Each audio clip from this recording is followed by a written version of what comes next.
غصے یا فاصلے کی طرف لے جاتا ہے، اور آخرکار وہی نتیجہ سامنے آتا ہے جس سے وہ ڈرتے ہیں۔ پہاڑ کیوں ضروری ہے؟ مصنف کے مطابق ہر انسان کی زندگی میں ایک پہاڑ ہوتا ہے۔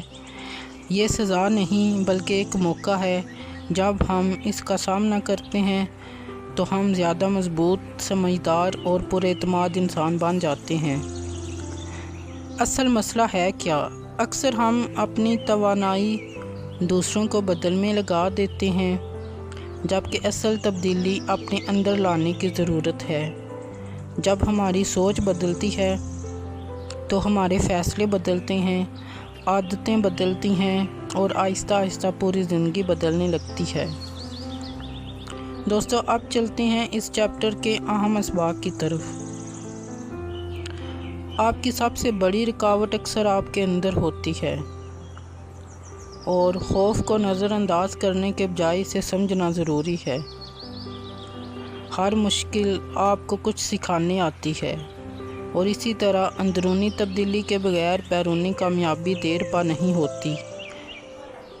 تو خود کو جاننا خود کو بدلنے کا پہلا قدم ہے۔ اب دیکھتے ہیں اس کے کچھ عملی اقدامات، ایکشن سٹیپس۔ ایک کاغذ پر لکھیں کہ اس وقت آپ کی زندگی کا سب سے بڑا پہاڑ کیا ہے۔ اپنے آپ سے پوچھیں، کیا یہ رکاوٹ واقعی باہر ہے یا میرے اندر موجود کسی خوف یا یقین کی وجہ سے ہے؟ اس مسئلے کے حل کے لیے آج ہی ایک چھوٹا سا عملی قدم اٹھائیں، چاہے وہ کتنا ہی معمولی کیوں نہ ہو۔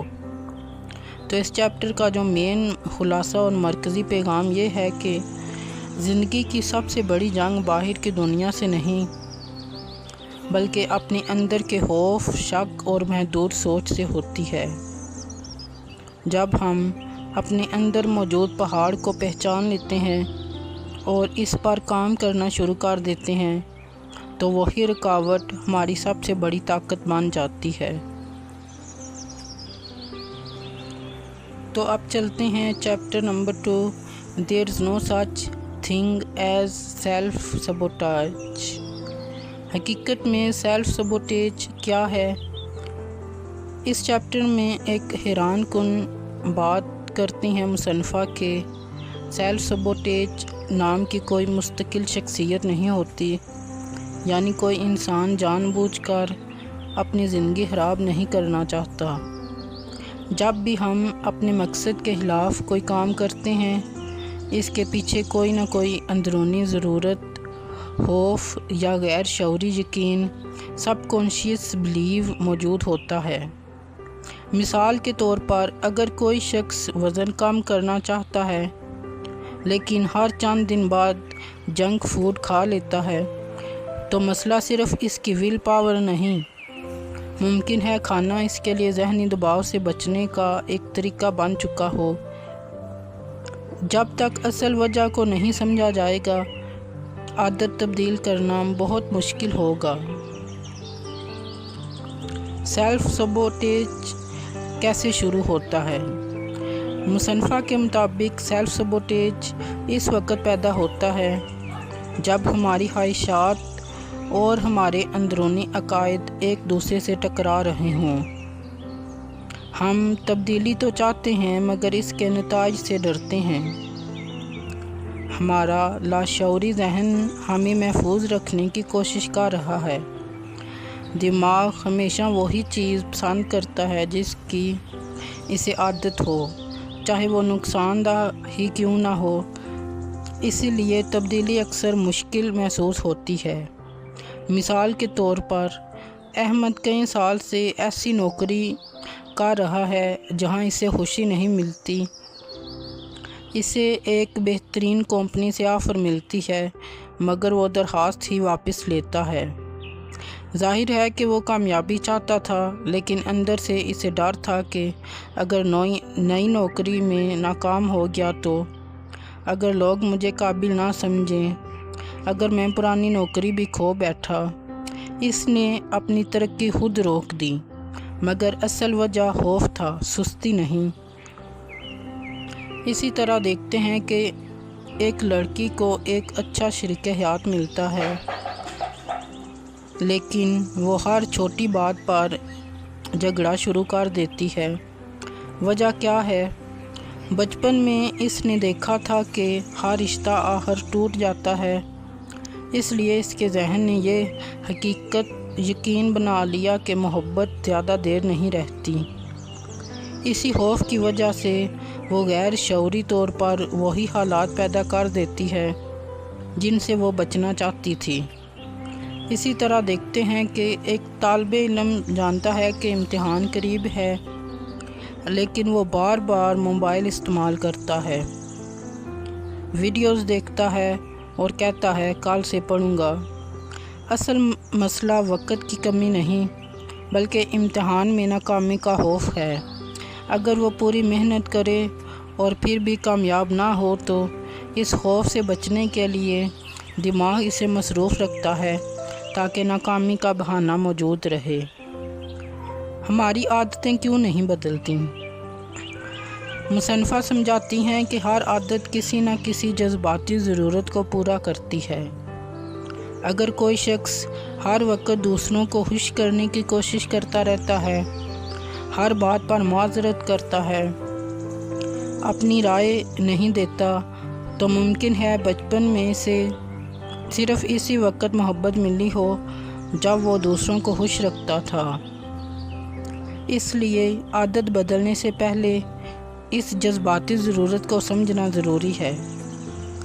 تبدیلی کی شروعات کہاں سے ہوتی ہے؟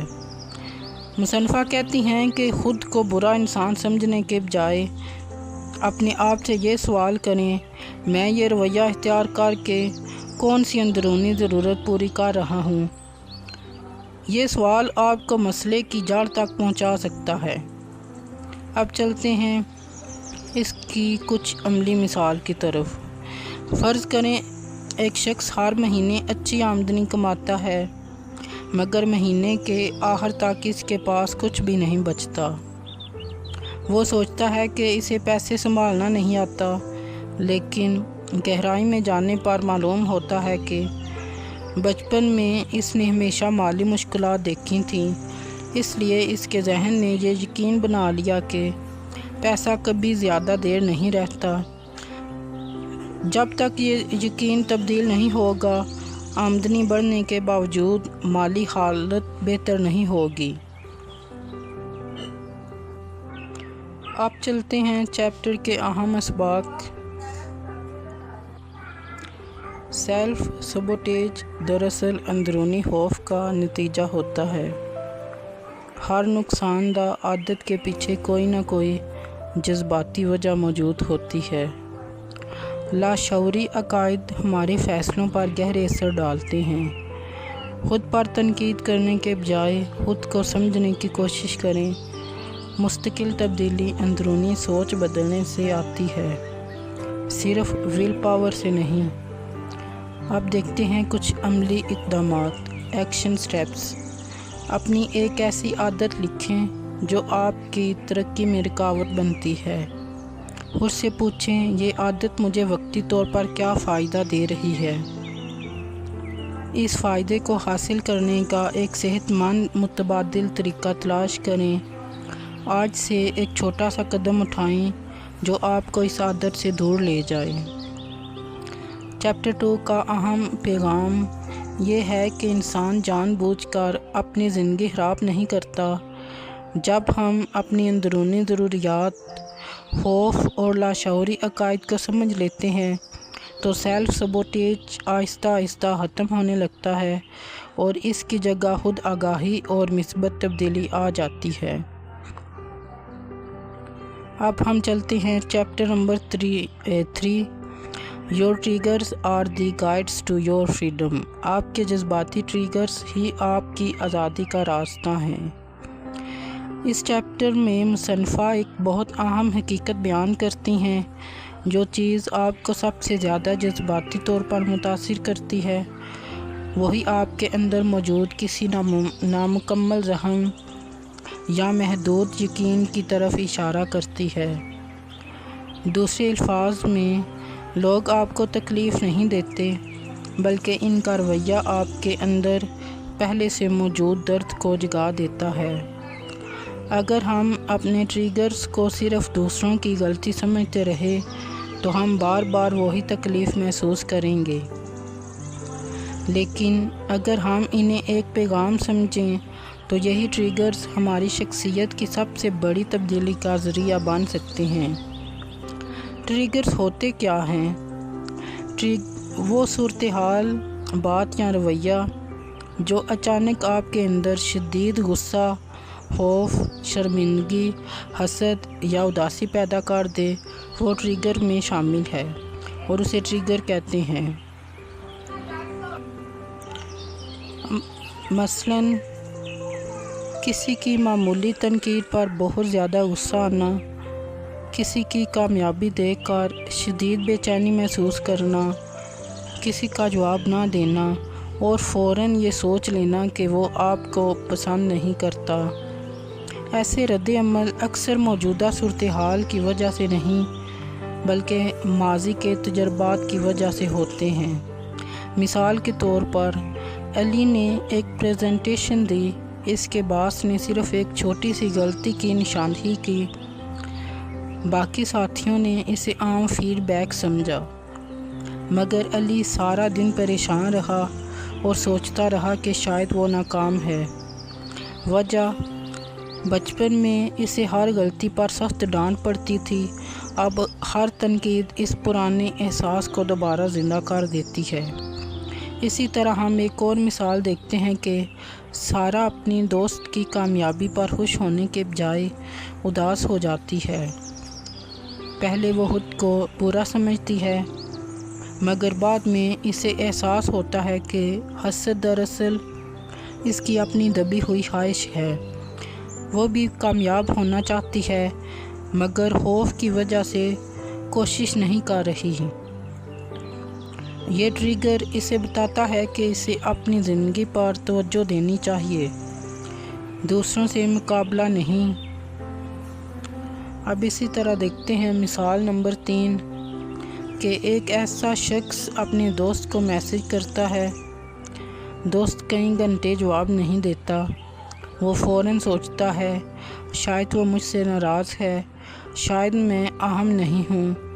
حقیقت میں دوست صرف مصروف تھا، لیکن پرانے تجربات نے اس کے ذہن میں غلط فہمی بنا دی۔ ٹریگر دشمن نہیں استاد ہیں۔ مصنفہ کہتی ہیں کہ ہر ٹریگر آپ سے ایک سوال پوچھتا ہے، آپ کے اندر کون سا زخم ابھی تک نہیں بھرا؟ اگر آپ ہر بار دوسروں کو قصوروار ٹھہراتے رہیں گے تو آپ وہ سبق کبھی نہیں سیکھ پائیں گے جو زندگی آپ کو سکھانا چاہتی ہے۔ اپنے ٹریگرز کو کیسے سمجھیں؟ جب بھی کوئی بات آپ کو غیر معمولی طور پر پریشان کرے تو فوراً رد عمل دینے کے بجائے خود سے پوچھیں، مجھے اصل میں کس بات نے تکلیف دی؟ کیا میں نے پہلے بھی ایسا محسوس کیا ہے؟ یہ احساس پہلی بار میری زندگی میں کب پیدا ہوا تھا؟ کیا میرا رد عمل موجودہ صورتحال کے مطابق ہے یا ماضی کے کسی زخم کی وجہ سے ہے؟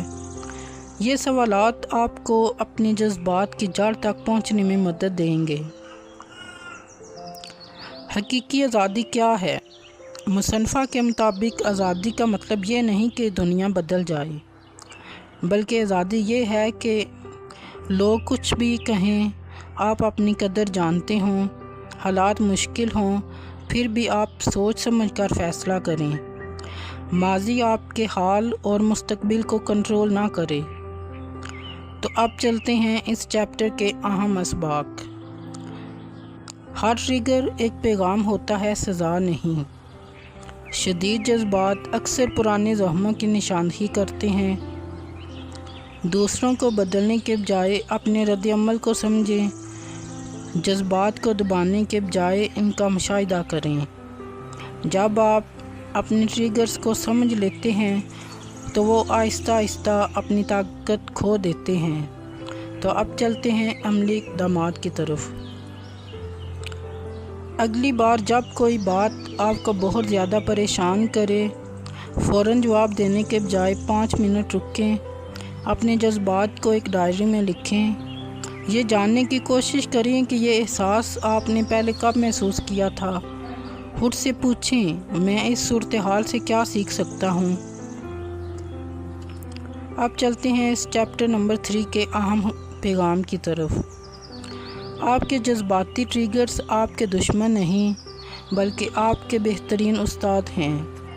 جب آپ اپنے غصے، خوف، حسد یا اداسی کے پیچھے چھپی اصل وجہ کو سمجھ لیتے ہیں تو آپ نہ صرف جذباتی طور پر مضبوط بنتے ہیں بلکہ آہستہ آہستہ ان زنجیروں سے بھی آزاد ہو جاتے ہیں جو برسوں سے آپ کی ترقی میں رکاوٹ بنی ہوئی تھیں۔ آپ چلتے ہیں chapter number 4، building emotional intelligence, جذباتی ذہانت، اپنی زندگی کو شعوری انداز میں جینے کا ہنر۔ اس چیپٹر میں مصنفہ وضاحت کرتی ہیں کہ کامیابی صرف ذہانت، آئی کیو یا قابلیت سے نہیں آتی بلکہ ایموشنل انٹیلیجنس، ای کیو یعنی جذبات کو سمجھنے، سنبھالنے اور درست طریقے سے استعمال کرنے کی صلاحیت بھی اتنی ہی ضروری ہے۔ بہت سے لوگ باصلاحیت ہوتے ہیں لیکن وہ غصے، خوف، حسد یا مایوسی پر قابو نہیں رکھ پاتے، جس کی وجہ سے وہ اپنے تعلقات، کیریئر اور ذاتی زندگی میں مشکلات کا سامنا کرتے ہیں۔ ایموشنل انٹیلیجنس کیا ہے؟ ایموشنل انٹیلیجنس کا مطلب یہ نہیں کہ آپ کبھی غصہ نہ کریں یا اداس نہ ہوں، بلکہ اس کا مطلب ہے اپنے جذبات کو پہچاننا، یہ سمجھنا کہ وہ کیوں پیدا ہوئے۔ ان جذبات کے زیر اثر فوری رد عمل دینے کے بجائے سوچ سمجھ کر فیصلہ کرنا، دوسروں کے جذبات کو بھی سمجھنا اور ان کا احترام کرنا۔ مصنفہ کے مطابق جذبات دشمن نہیں ہیں بلکہ وہ ایسے اشارے ہیں جو ہمیں بتاتے ہیں کہ ہمارے اندر کیا چل رہا ہے۔ مثال کے طور پر ایک دفتر میں 2 ساتھی کام کرتے ہیں، باس دونوں کو سخت لہجے میں فیڈ بیک دیتے ہیں۔ پہلا شخص فوراً غصے میں جواب دیتا ہے، بحث کرتا ہے اور بعد میں اپنی نوکری خطرے میں ڈال دیتا ہے۔ دوسرا شخص خاموشی سے فیڈ بیک سنتا ہے، گھر جا کر سکون سے سوچتا ہے کہ کون سی بات درست تھی اور کون سی نہیں۔ اگلے دن وہ اپنی غلطی بہتر کر لیتا ہے۔ فرق صرف قابلیت کا نہیں بلکہ جذبات کو سمجھنے کی صلاحیت کا تھا۔ اسی طرح ایک بچہ غلطی سے گلاس توڑ دیتا ہے، اگر والدین فوراً چیخنا شروع کر دیں تو بچہ خوف زدہ ہو جاتا ہے، لیکن اگر وہ پہلے بچے کی حالت دیکھیں، اسے پرسکون کریں، پھر سمجھائیں کہ آئندہ احتیاط کیسے کرنی ہے، تو بچہ نہ صرف اپنی غلطی سمجھتا ہے بلکہ خود کو محفوظ بھی محسوس کرتا ہے۔ یہ ایموشنل انٹیلیجنس کی ایک بہترین مثال ہے۔ ایک نوجوان اپنی پوسٹ پر کم لائکس دیکھ کر پریشان ہو جاتا ہے۔ وہ سوچنے لگتا ہے کہ شاید لوگ اسے پسند نہیں کرتے۔ اگر وہ جذبات کے ساتھ بہہ جائے تو اس کا اعتماد کم ہو سکتا ہے، لیکن اگر وہ اپنے جذبات کو سمجھ کر یہ سوچے کہ میری قدر صرف سوشل میڈیا سے طے نہیں ہوتی، تو وہ ذہنی سکون برقرار رکھ سکتا ہے۔ جذبات کو دبانا یا سمجھنا۔ مصنفہ کہتی ہیں کہ بہت سے لوگ سمجھتے ہیں کہ مضبوط انسان وہ ہے جو اپنے جذبات چھپا لیتا ہے، لیکن حقیقت یہ ہے کہ دبائے ہوئے جذبات بعد میں زیادہ شدت سے واپس آتے ہیں۔ مثال کے طور پر مسلسل غصہ دبانے والا شخص ایک دن غیر معمولی بات پر پھٹ پڑتا ہے۔ بار بار دکھ کو نظر انداز کرنے والا انسان اندر ہی اندر ٹوٹنے لگتا ہے۔ اس لیے جذبات کو محسوس کرنا کمزوری نہیں بلکہ ذہنی صحت کی علامت ہے۔ جذباتی پختگی کیسے حاصل کریں؟ مصنفہ چند اہم اصول بیان کرتی ہیں۔ رد عمل دینے سے پہلے چند لمحے رکھیں۔ ہر احساس کو صحیح یا غلط قرار دینے کے بجائے پہلے اسے سمجھیں۔ دوسروں کی بات مکمل سنیں۔ اپنی خوشی اور سکون کی ذمہ داری دوسروں پر نہ ڈالیں۔ ہر مشکل صورتحال میں خود سے پوچھیں، میں یہاں سے کیا سیکھ سکتا ہوں؟ تو اب چلتے ہیں عملی مثال کی طرف کہ آپ کے کسی قریبی دوست نے آپ کو دعوت نہیں دی۔ فوری رد عمل یہ ہو سکتا ہے، اس نے مجھے جان بوجھ کر نظر انداز کیا۔ لیکن ایموشنل انٹیلیجنس آپ کو یہ سوچنے پر مجبور کرتی ہے، کیا میں پوری حقیقت جانتا ہوں؟ کیا کوئی اور وجہ بھی ہو سکتی ہے؟ بعد میں معلوم ہوتا ہے کہ دعوت محدود لوگوں کے لیے تھی اور آپ کی ساری پریشانی صرف ایک غلط اندازے کی وجہ سے تھی۔ اب چلتے ہیں اس چیپٹر کے اہم اسباق کی طرف۔ جذبات کو دبانے کے بجائے سمجھیں۔ ہر رد عمل سے پہلے رک کر سوچنے کی عادت ڈالیں۔ دوسروں کے رویے پر نہیں، اپنے رد عمل پر توجہ دیں۔ جذباتی پختگی وقت اور مشق سے پیدا ہوتی ہے۔ سکون تب آتا ہے جب آپ اپنے جذبات کے مالک بن جاتے ہیں، ان کے غلام نہیں۔ تو اب چلتے ہیں ایکشن سٹیپس کی طرف۔ اگلے 7 دن تک روزانہ ایک بار اپنے جذبات لکھیں۔ جب بھی غصہ یا اداسی محسوس ہو، فوراً جواب دینے کے بجائے کم از کم 10 گہری سانسیں لیں۔ ہر دن کے آخر میں خود سے پوچھیں، آج میں نے کس صورتحال میں جذباتی رد عمل دیا؟ اگر دوبارہ ایسا ہو تو میں زیادہ بہتر طریقے سے کیسے جواب دوں گا؟ تو چلتے ہیں چیپٹر نمبر 4 کے بنیادی پیغام کی طرف۔ جذبات پر قابو پانے کا مطلب انہیں دبانا نہیں بلکہ انہیں سمجھ کر شعوری انداز میں استعمال کرنا ہے۔ جب انسان اپنے احساسات کو پہچاننا، قبول کرنا اور ان کی بنیاد پر بہتر فیصلے کرنا سیکھ لیتا ہے تو وہ نہ صرف مضبوط تعلقات قائم کرتا ہے بلکہ زندگی کے مشکل ترین حالات میں بھی اپنے ذہنی سکون اور اعتماد کو برقرار رکھ سکتا ہے۔ چلتے ہیں chapter number 5 releasing the past. ماضی کو چھوڑے بغیر مستقبل نہیں بدلا جا سکتا۔ اس چیپٹر میں مصنفہ ایک نہایت گہرا نقطہ بیان کرتی ہیں۔ جب تک ہم ماضی کے دور، ماضی کے درد، پچھتاوے، خوف اور منفی یادوں کو اپنے ساتھ اٹھائے رکھتے ہیں، ہم حقیقت میں نئی زندگی شروع نہیں کر سکتے۔ ماضی صرف ایک یاد ہے، لیکن اگر ہم اسے بار بار ذہن میں دہراتے رہیں تو وہ ہمارے حال اور مستقبل دونوں پر اثر انداز ہوتا ہے۔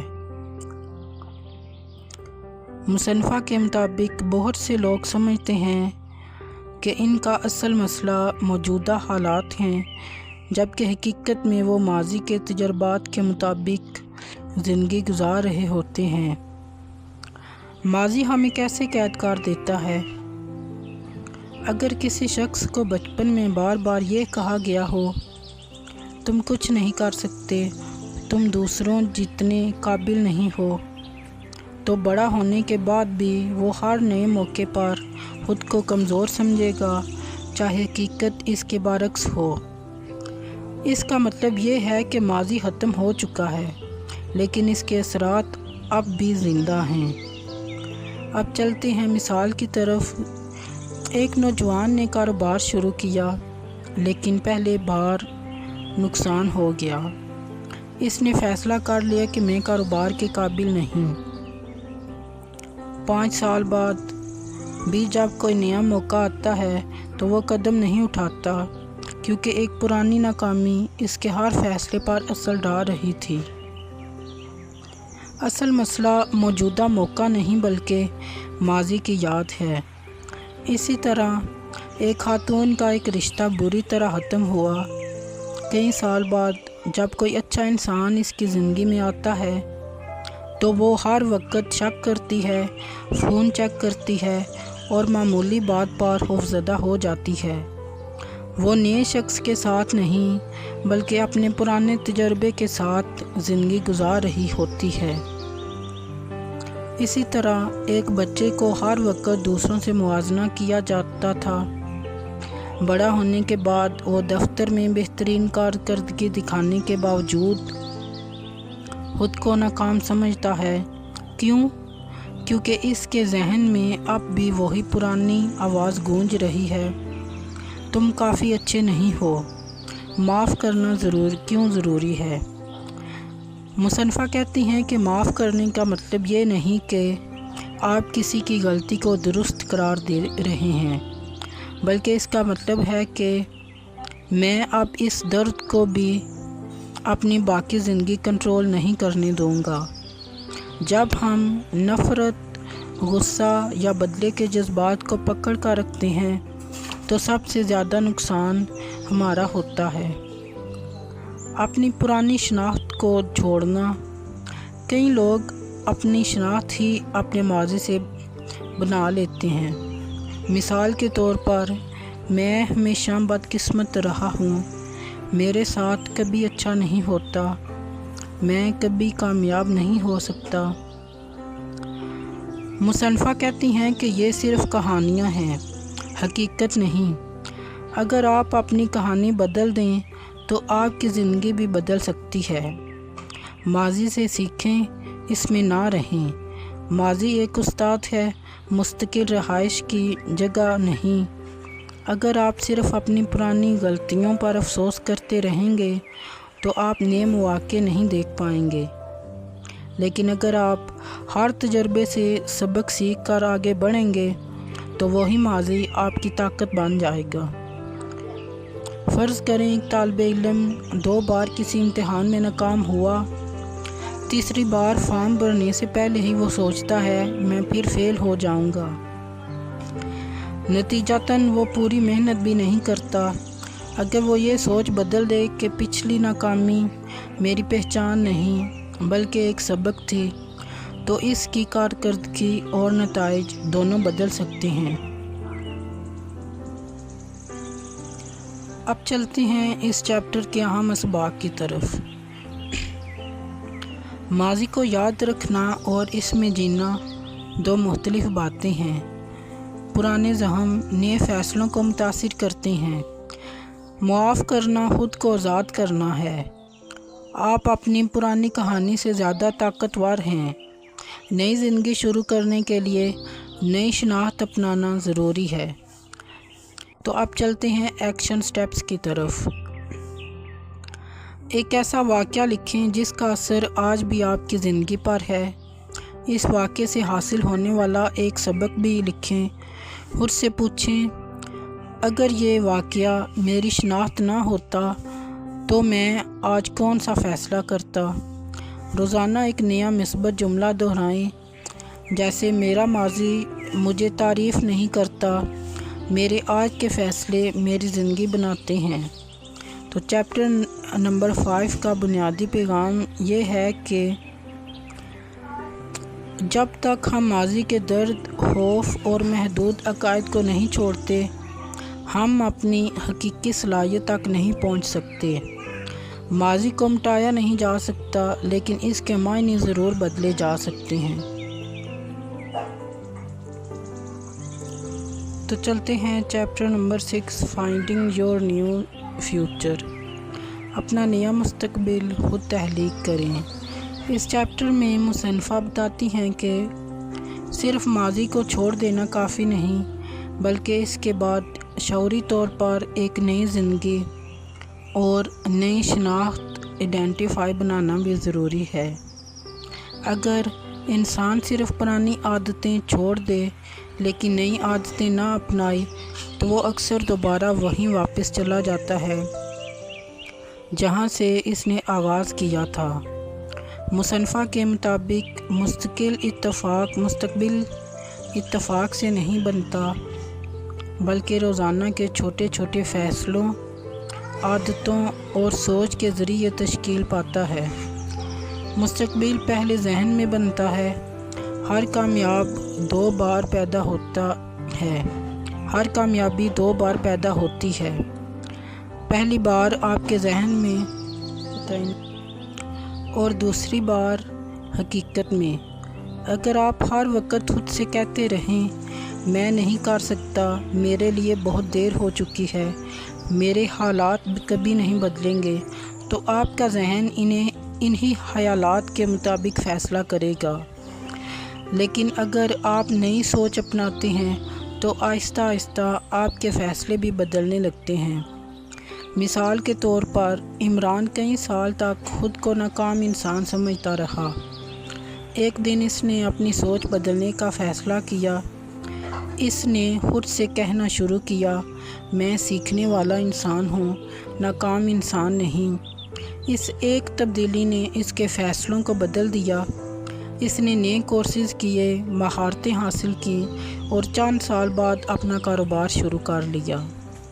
پہلے اس کی شناخت بدلی، پھر اس کی زندگی۔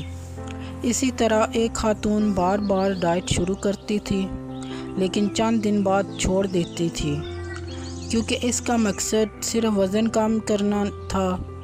پھر اس نے اپنی شناخت بدلی اور خود سے کہا، میں ایک صحت مند انسان ہوں، اس لیے صحت مند فیصلے کرتی ہوں۔ اب وہ صرف ڈائٹ نہیں کرتی بلکہ اپنی پوری لائف سٹائل بدلنے لگی۔ اسی طرح ایک شخص کی نوکری ختم ہوگی۔ پہلے وہ یہی سوچتا تھا میری زندگی ختم ہو گئی، پھر اس نے خود سے سوال کیا، شاید یہ میرے لیے نئی شروعات کا موقع ہے۔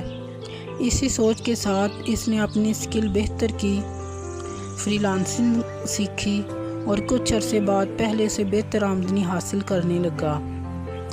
آپ وہی بنتے ہیں جسے بار بار دہراتے ہیں۔ مصنفہ کہتی ہیں کہ ہماری شخصیت ایک دن میں نہیں بنتی، یہ روزانہ کے فیصلوں سے بنتی ہے۔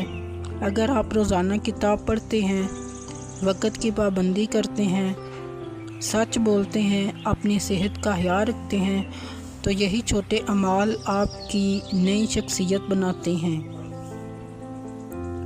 مستقبل کا انتظار نہیں، تعمیر کریں۔ بہت سے لوگ کہتے ہیں جب حالات بہتر ہوں گے تب میں بدلوں گا، لیکن مصنفہ کہتی ہیں جب آپ بدلیں گے تب حالات بھی بدلنے لگیں گے۔ یعنی تبدیلی کا آغاز باہر سے نہیں بلکہ اندر سے ہوتا ہے۔ فرض کریں ایک طالب علم ہر سال یہ کہتا ہے اگلے سال میں دل لگا کر پڑھوں گا، لیکن اس کی روزمرہ کی عادتیں نہیں بدلتی۔ دوسری طرف ایک طالب علم روزانہ صرف 30 منٹ مستقل پڑھنے کی عادت بنا لیتا ہے۔ ایک سال بعد دونوں کے نتائج میں واضح فرق نظر آتا ہے۔ وجہ صرف مستقل مزاجی تھی۔ اب چلتے ہیں اس کے اہم اسباب کی طرف۔ مستقبل روزانہ کے فیصلوں سے بنتا ہے۔ نئی زندگی کے لیے نئی شناخت ضروری ہے۔ چھوٹی مثبت عادتیں بڑے نتائج پیدا کرتی ہیں۔ تبدیلی کا آغاز اندر سے ہوتا ہے۔ اپنے مستقبل کا انتظار نہ کریں، اسے خود تعمیر کریں۔ اب چلتے ہیں ایکشن سٹیپس کی طرف۔ اپنے مستقبل کے بارے میں 3 واضح اہداف لکھیں۔ ہر ہدف کے لیے ایک روزانہ کی چھوٹی عادت منتخب کریں۔ روز خود سے ایک مثبت جملہ کہیں، جیسے میں ہر دن اپنی بہترین شخصیت بن رہا ہوں۔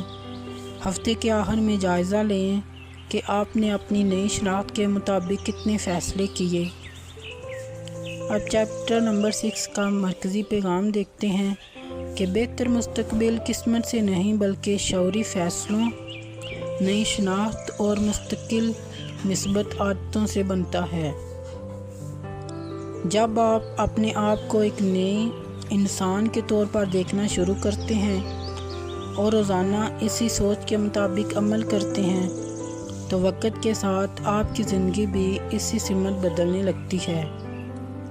یہی اصل خود تبدیلی، سیلف ٹرانسفارمیشن ہے جس پر پوری کتاب زور دیتی ہے۔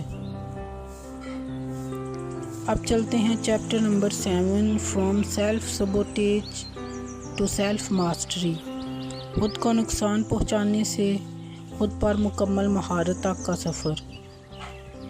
یہ کتاب کا آخری اور سب سے اہم چیپٹر ہے۔ یہاں مصنفہ پوری کتاب کا نچوڑ پیش کرتی ہیں۔ وہ بتاتی ہیں کہ اصل کامیابی صرف یہ نہیں کہ آپ اپنی بری عادتیں چھوڑ دیں، بلکہ یہ ہے کہ آپ اپنی سوچ، جذبات اور فیصلوں کے مالک بن جائیں۔ یہی کیفیت سیلف ماسٹری کہلاتی ہے۔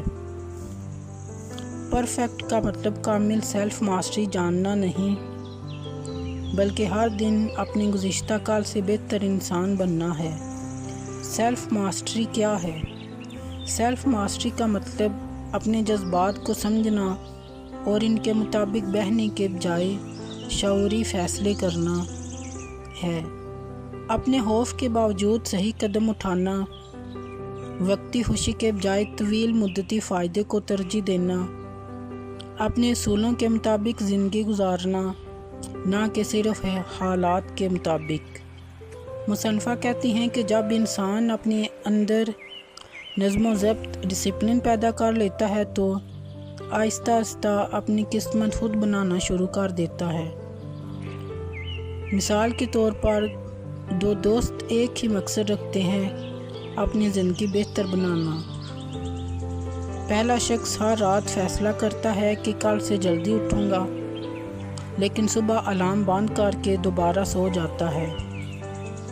دوسرا شخص بھی ابتدا میں مشکل محسوس کرتا ہے، لیکن وہ ہر روز صرف 5 منٹ پہلے اٹھنے کی عادت بناتا ہے۔ چند ہفتوں بعد یہی چھوٹی عادت اس کی صحت، کام اور اعتماد کو بہتر بنا دیتی ہے۔ اسی طرح ایک شخص معمولی بات پر فوراً غصہ کر دیتا تھا، پھر اس نے ایک اصول بنایا، جب بھی غصہ آئے گا میں جواب دینے سے پہلے 1 منٹ خاموش رہوں گا۔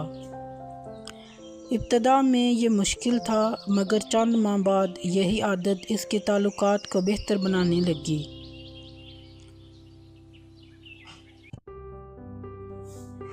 سیلف مسٹری کا آغاز ایسے ہی چھوٹے فیصلوں سے ہوتا ہے۔ اسی طرح ایک نوجوان ہر مہینے اپنی پوری تنخواہ خرچ کر دیتا تھا۔ بعد میں اس نے فیصلہ کیا کہ ہر آمدنی کا کم از کم 10% پہلے بچائے گا، پھر خرچ کرے گا۔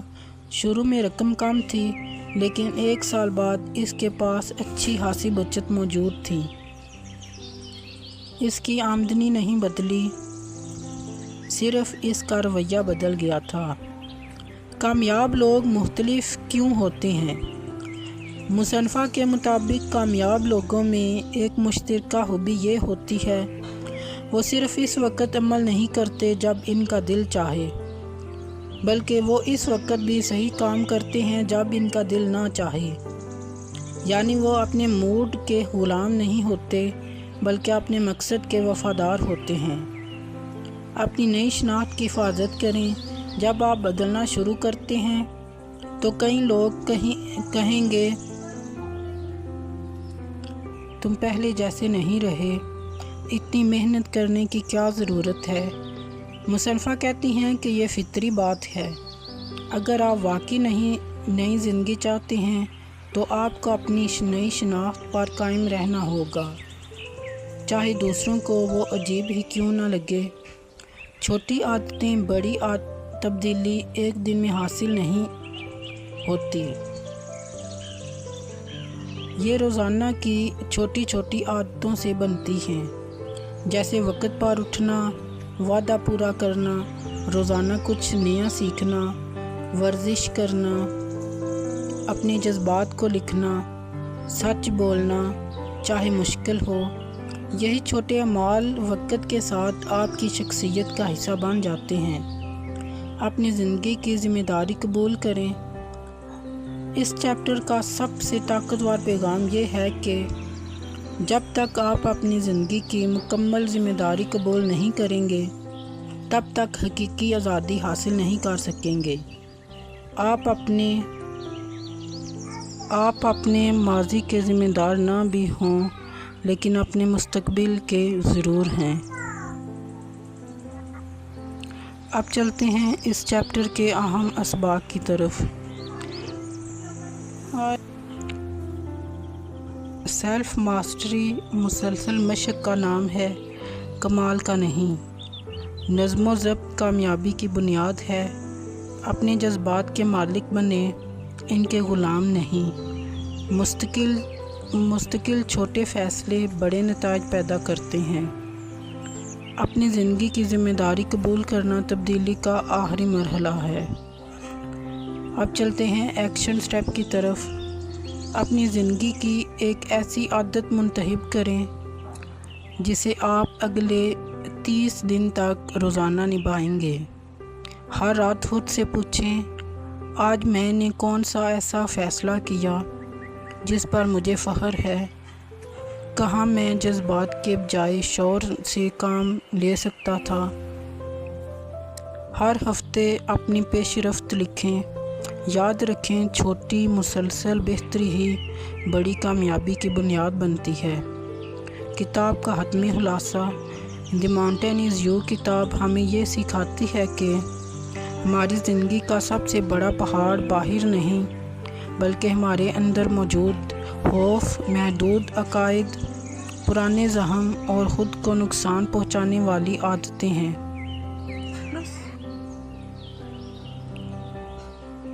جب ہم ان رکاوٹوں کو پہچانتے ہیں، اپنے جذبات کو سمجھتے ہیں، ماضی سے سیکھ کر آگے بڑھتے ہیں، نئی شناخت بناتے ہیں اور روزانہ چھوٹے مثبت اقدامات کرتے ہیں تو ہم آہستہ آہستہ سیلف سبوٹیج سے نکل کر سیلف ماسٹری کی منزل تک پہنچ جاتے ہیں۔ یہ سفر آسان نہیں، لیکن یہی وہ سفر ہے جو انسان کو زیادہ پرسکون، بااعتماد اور بامقصد زندگی کی طرف لے جاتا ہے۔ اللہ حافظ۔